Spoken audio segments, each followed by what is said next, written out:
जगतपुर। मैं हूँ आपका दोस्त अंशु कुमार और इस वीडियो में मैं लेके आया हूँ पायो टेबल से रिलेटेड कुछ नॉलेज।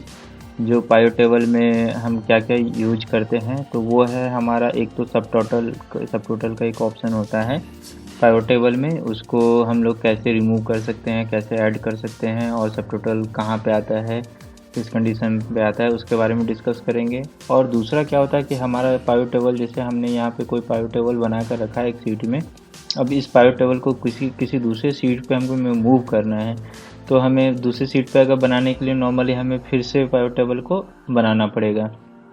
लेकिन अगर एक सीट से दूसरी सीट पे नॉर्मल मूव करना है तो हम कैसे मूव करेंगे, तो उस बारे में ये वीडियो है। तो ये सब हमारे बहुत यूज आता है जब हम एक्सेल सीट पे वर्क करते हैं। तो इस चीज़ को जानने के लिए वीडियो में अंत तक बने रहें। चलिए शुरू करते हैं।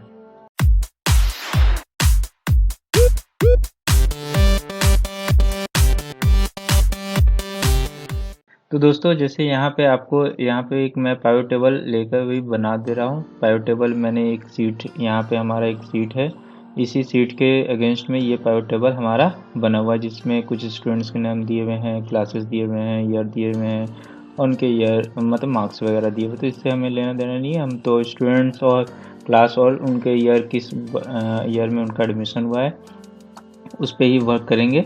तो यहाँ पे हमारा मैंने एक इसमें ले लिया है और पायो टेबल ले रहा हूँ, स्टूडेंट्स नेम ले रहा हूँ। इस तरह से हमारा स्टूडेंट्स नेम हो गया, पायो टेबल लग गया। अब यहाँ पे क्या होता है कि हम इसमें ईयर बीच में रो में ही डालना चाह रहे हैं, तो इस तरह से हमारा आ गया। हमें कभी कभी रिक्वायरमेंट होती है कि जैसे ये क्लास 4 में है, यहाँ पे 14 दिया हुआ है, क्लास 5 में 6 आ रहा है, मतलब ये सब टोटल है और उसके बाद लास्ट में सब टोटल है।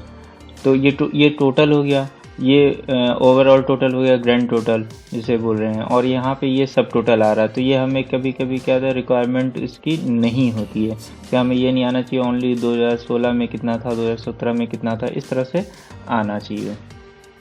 तो यहाँ पे आप एनालाइज और डिज़ाइन एक दो ऑप्शन खुल जाता है जब पायो टेबल आप जब लगाएंगे। तो यहाँ पे एनालाइज और डिज़ाइन का दो एक्स्ट्रा टैब मिलेगा आपको। यहाँ डिज़ाइन में जाना है, यहाँ पे सबसे लास्ट कॉर्नर पे आपको सब टोटल मिलेगा, लेफ्ट सबसे लास्ट कॉर्नर पे। यहाँ पे जब क्लिक करेंगे तो आपको इस तरह से 2-3 ऑप्शंस मिलेंगे। अब यहाँ पे डू नोट सब टोटल शो सब टोटल्स, यहाँ इस तरह से ऑप्शन है। डू नोट सब टोटल पे आप क्लिक कर देंगे तो आपको यहाँ पे दिखेगा कि ये जो अपना था सब टोटल वाला रो वो ब्लैंक हो चुका है। तो इस तरह से आपको ये हेडर आप बना सकते हैं। इस तरह से हमें जब ज़रूरत होता है तो इस तरह से हम हेडर बनाते हैं इसको नॉर्मली, और उसके नीचे हमारा टोटल होता है और ग्रैंड टोटल होता है। अब ग्रैंड टोटल को भी कैसे मूव करते हैं, कैसे रिमूव करते हैं, कैसे वापस से लाते हैं, तो इसके बारे में अलग वीडियो में देखेंगे। अभी मैं सब टोटल के बारे में बात कर लेता हूँ। इसके बाद यहाँ पे सब टोटल आपको यहाँ पे दिख रहा है। अब यहाँ पे हम एक और ऑप्शन होता है शो ऑल सब total at bottom of group. तो इस पर आप जब क्लिक करेंगे तो आपको सारे जितने भी टोटल आपको दिखेंगे वो बॉटम में दिखेंगे। मतलब जितने टोटल आपके दो क्लास 4 का है तो क्लास 4 में 2016-17 में, और यहाँ पे टोटल आपको दिख गया कि 14 है। फिर क्लास 5 का इसी तरह 2016-17 इसके बॉटम में दिख गया। इस तरह से आपको जिस तरह से रिक्वायरमेंट होगा आप इस तरह से ले सकते हैं। आप इस तरह से ले सकते हैं, ये हेडर हो गया आपका, ये 2016-17 में हो गया, यहाँ पे टोटल उसके हो गए। इसी तरह आपका ये हेडर हो गया, इस तरह से ये बना सकते हैं हम। और अगर हमें इसे रिमूव करना है तो हम यहाँ पे दोबारा से इस पे जिस पे करेंगे डू नोट शो सब टोटल पे करेंगे तो ये फिर से रिमूव हो जाएगा। उसके बाद हमें क्या करना है कि अगर show all top of group, मतलब जैसे पहले था वैसे ही चाहिए होगा, तो यहाँ पे हम क्लिक कर देंगे तो जैसे था वैसा हमें मिल जाएगा। मतलब हम यहाँ पे देख रहे हैं कि सब टोटल हमें दो तरीके से मिल जाता है। एक तो हम जो हेडर डाल रहे हैं उसके अगेंस्ट में मिलेगा, उसके सीधा स्टेट में आपको मिल जाएगा। अगर आप चाहते हैं कि नहीं उस सब टोटल जो हमारा आए वो हमारे जितने भी पैरामीटर्स हम यूज़ कर रहे हैं उसके लास्ट में आए, बॉटम में आए, तो हम इस तरह से बना सकते हैं। और सबको रिमूव करने का सिंपल सा तरीका है डू नोट सब शो सब टोटल, और जो अप्लाई करना होगा हम इन दोनों में से अप्लाई कर सकते हैं। तो दोस्तों, ये सब टोटल के बारे में हो गया था कि सब टोटल को हम लोग कैसे यूज करते हैं, कैसे हटाते हैं, कैसे रिमूव करते हैं। और कैसे हम इसको यूज़ करते हैं और कहाँ कहाँ यूज कर सकते हैं। तो ये हो गया सबटोटल के बारे में। दूसरा हम जो टॉपिक पे बात कर रहे थे कि एक सीट हम यहाँ पे एक्स्ट्रा ऐड कर लेते हैं, सीट 13, ठीक है, और यहाँ पे ये सीट 12 है। अब ये सीट 12 से हमें ये पाइवट टेबल हमें सीट 13 में चाहिए, और कहाँ पे चाहिए हम उस तरह से भी सिलेक्ट कर सकते हैं कि हमें यहाँ पे ये जो टेबल है वो यहाँ पे कुछ और भी लिखा हुआ हो सकता है, दिस इज वेबटेक पूल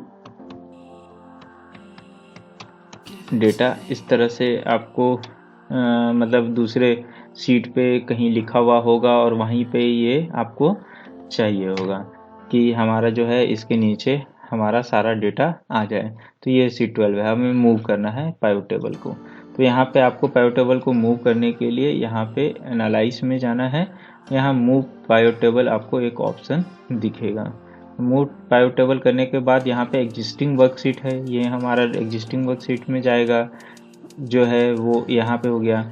हमें यहाँ पे क्या करना है, जो लोकेशन है उसे सेलेक्ट कर लेना। तो आप यहाँ पे जनरली ऐसे डिलीट करके यहाँ पे C13 में आके यहाँ पे सिलेक्ट कर लीजिए और ओके कर दीजिए। वो pivot table as it is आपका मूव होकर यहाँ आ जाएगा। मतलब आपको यही पाइवट टेबल अगर आपको यहाँ चाहिए होगा, C12 पे था तो यहाँ पे आपको ब्लैंक दिख रहा है, क्यों मूव होके यहाँ आ गया है। अगर मान लीजिए अगर आपको यहाँ पे सीट 13 पे चाहिए होता तो फिर आपको फिर से यहाँ पाइवट टेबल लगाना पड़ता है इस तरह से। अब ये तो मैंने छोटा सा लिया, आप हो सकता है बहुत बड़ा आपका पाइवट टेबल बना हुआ होगा और उस पर ये चीज़ें मूव करनी है तो बहुत हेक्टिक हो जाता है।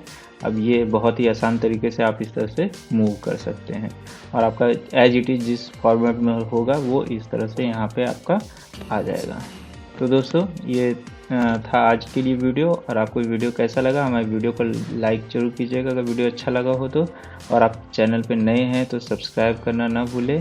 और अगर आपको इससे रिलेटेड और भी कोई क्वेरी है तो आप कमेंट करके हमसे पूछ सकते हैं। Thanks for watching.